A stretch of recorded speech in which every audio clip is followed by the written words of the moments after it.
Picture this: the elite of the elite climbers on this planet are confronted with what they deem an unconquerable test, a daunting ascent to the peak of Everest, and a perilous descent back down. Imagine standing at the very top of the world, gasping for air, with no proper equipment or training to rely on, only sheer bravery as your driving force. This was the awe-inspiring tale of Shriya Shah-Klorfine. Folks, hold on to your seats. We're back with another riveting episode on our channel, and today, we're about to unravel the incredible account of Shriya Shah-Klorfine and her quest to conquer the daunting Mount Everest. This Canadian woman of Nepalese descent dared to dream of scaling the highest summit on the planet, but little did she know that her journey to the top would be fraught with insurmountable obstacles. Nevertheless, her story stands as a testament to her unwavering courage, iron will, and unyielding grit. But hey! Wait a minute. Don't forget to smash that like and subscribe button, so you don't miss out on any more adrenaline-pumping sagas. Shriya Shah-Klorfine, who was born in Kathmandu, Nepal in 1976, had a lifelong fascination with climbing Mount Everest after taking a helicopter trip to the mountain with her parents when she was just 9 years old. She later moved to Canada, became a citizen, and pursued her passion for adventure and travel as a businesswoman. Shriya had already successfully climbed several peaks, such as Mount Kilimanjaro in Africa, Mount Elbrus in Russia, and Aconcagua in Argentina. Her ultimate goal was to summit Mount Everest, which she believed would be the pinnacle of her achievements. Eventually, Shriya succeeded in reaching the top of Mount Everest and fulfilling one of her lifelong aspirations. However, it seems that she did not fully consider what would happen after the climb, particularly the descent. Shriya's heart was set on conquering Mount Everest, and nothing could stand in her way. For months, she dedicated herself to preparing for the climb, working tirelessly with a team of expert guides and fellow climbers who would help her navigate the treacherous terrain of the mountain. She underwent grueling physical training that included intense runs, weightlifting, and altitude training. Despite comments from her fellow training mates about her being slow in movement, Shriya had an advantage as she didn't suffer from altitude sickness like others. Shriya was well aware of the risks and difficulties that awaited her, but nothing could dampen her fierce determination to make her dream a reality. She spent countless hours hiking hills near her home while wearing a hefty 20-kilogram backpack, undergoing karate, rock climbing, and cardiovascular training under the guidance of her team in Nepal. She even had to be taught the most basic skills, like putting crampons on her boots. But none of this deterred her, as she pushed herself to the limit, determined to conquer the highest peak in the world. Shah-Klorfine hired a new guiding company, Utmost Adventure Trekking, for her climb, paying a lower fee of $36,000 to $40,000 compared to other firms. However, the total cost including airfare and equipment amounted to around $100,000. She tried fundraising through her website and events, but these efforts were largely unsuccessful.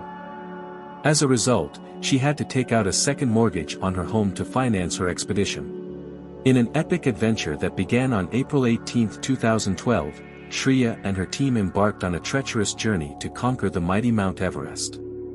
Starting from the south side of the mountain, the most popular and accessible route, they encountered one daunting obstacle after another: treacherous icefalls, hazardous crevasses, and unforgiving weather conditions, yet Shriya's unyielding focus on her goal kept her pushing forward. As the fateful day approached, however, the most senior Sherpa of Utmost Adventure had a change of heart, warning Shriya that she and her Sherpas could perish if they attempted to climb Everest. But Shriya's determination was unbreakable, as her husband attested: when she set her sights on something, nothing could stop her. She was as strong-willed as they come. Shriya's boldness and bravery as a Canadian businesswoman were truly admirable, but the challenges of Everest were a whole different beast, known only to the seasoned Sherpas who had lived in the area for years. It was a test of human strength and endurance, a fight against nature itself, and Shriya was determined to emerge victorious. Altitude sickness is not your typical foe, one that announces its arrival with a loud bang and gives you a fighting chance to escape. Instead, it's a sly adversary, sneaking up on you when you least expect it, and silently working its way into every fiber of your being. This is not a disease that you can simply brush off like a pesky fly. It is a formidable foe that grows in strength and intensity until it finally reveals itself, and by then, it's already too late. One moment you think you're on top of the world, the next, you're consumed by its all-consuming grip. The insidiousness of altitude sickness is truly shocking, leaving many to realize that they were never prepared for its sudden onslaught. The mountain was jam-packed with climbers on Saturday, as adrenaline-fueled daredevils continued their dangerous ascent well into the afternoon around 2:30 p.m., despite the treacherous winds that threatened to knock them off the face of the mountain. Over 150 thrill-seekers were on a mission to reach the summit, determined to take advantage of the fleeting good weather that had finally arrived after a turbulent climbing season. But among them was a woman who lacked the experience to take on this deadly challenge. Even her guide had warned her not to attempt the summit, having already labeled her a subpar climber. But with the allure of the summit calling her name, would she listen to his advice or succumb to her own ambition? Despite the main guide's warning that she wouldn't make it to the summit and back, Shriya was determined to reach the top, citing her financial investment and personal goal. The Kuri, who was now with a different expedition group, had reached the summit and was on his way descending when he met Shriya on the way, still making her way up to the summit. The Kuri promptly checked her oxygen level on his descent and advised her to turn back, but she refused and continued climbing. After failed attempts to convince her, the guide gave her an extra oxygen cylinder out of generosity and left her to continue on. The Kuri, the main guide who had decided against guiding Shriya to the summit prior to the expedition, later conveyed these words to the reporter: "Even if we say you cannot go, you have to go down, strongly." She says, like, "No, I spent money and my goal is to reach the summit. And anyhow I will go. So in this case, we cannot do anything." Shriya's obsession with reaching the summit was fueled by the pressure of a second mortgage and donations, as well as the fact that it was her lifelong dream. Despite warnings from her guide and her own deteriorating condition, she continued her climb. In a daring feat, Shah-Klorfine reached the summit after a grueling 19-hour climb, relishing the breathtaking views for over 30 minutes. However, her ascent was fraught with danger as she had started using oxygen earlier than usual, had an insufficient supply, and also spent an unusually long time at the deadliest part of the death zone. These reckless actions, when combined, created a deadly cocktail of risk. Adding to the danger, Shriya failed to prepare for the treacherous descent, highlighting her impulsive and risky decision-making. May 19, 2012 was the day Shriya and her team were on their way down from the summit of Mount Everest, just a few hundred meters away, when a sudden disaster hit them. As the evening sky began to darken and strong winds howled around them, Shriya fell victim to the treacherous effects of altitude sickness, a condition that can easily claim lives at such heights. One of the Sherpas who accompanied Shah-Klorfine during her descent revealed that she was in a critical state and needed constant physical and verbal encouragement to keep moving. According to him, she was almost paralyzed and couldn't stand on her own, requiring the support of both Sherpas to take a few steps at a time. With every step she took, her legs threatened to give out, and she would have tumbled down the treacherous mountain slopes.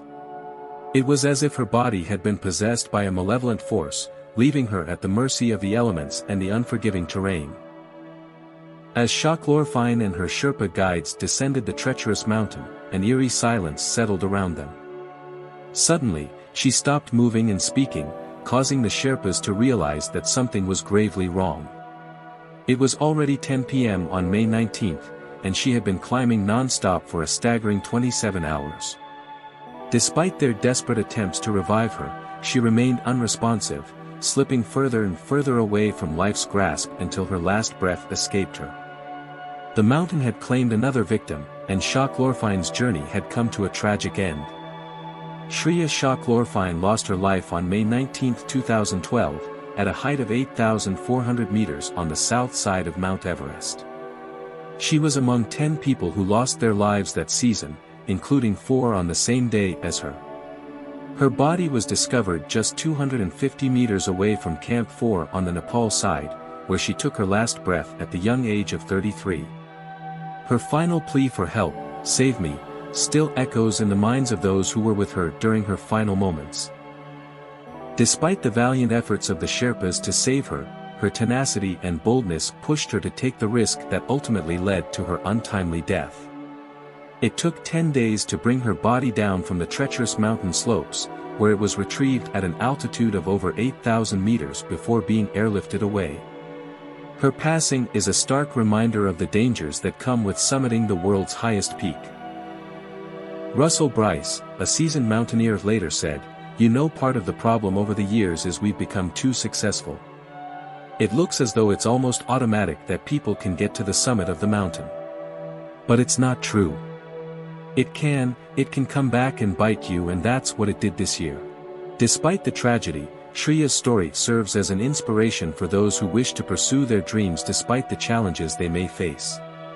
Her legacy serves as a symbol of bravery, determination, and perseverance that will continue to inspire many in the years to come. It's a cruel twist of fate that on the same day Shriya lost her life attempting to summit Mount Everest, Tammy Watanabe, a 73-year-old Japanese woman, achieved a new record by becoming the oldest woman to reach the mountain summit, surpassing her own age record set 10 years earlier. There are numerous factors that could have led to the vastly different outcomes for the two climbers. Nevertheless, one thing is clear: adequate preparation, competent guides, and the ability to follow the Sherpa's advice are all critical components to successfully completing the Everest summit expedition.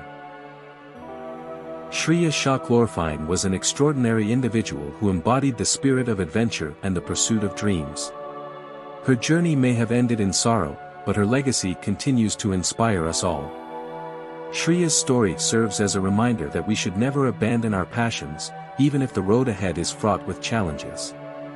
Let her courage and determination motivate us to persevere and chase our aspirations with unyielding determination.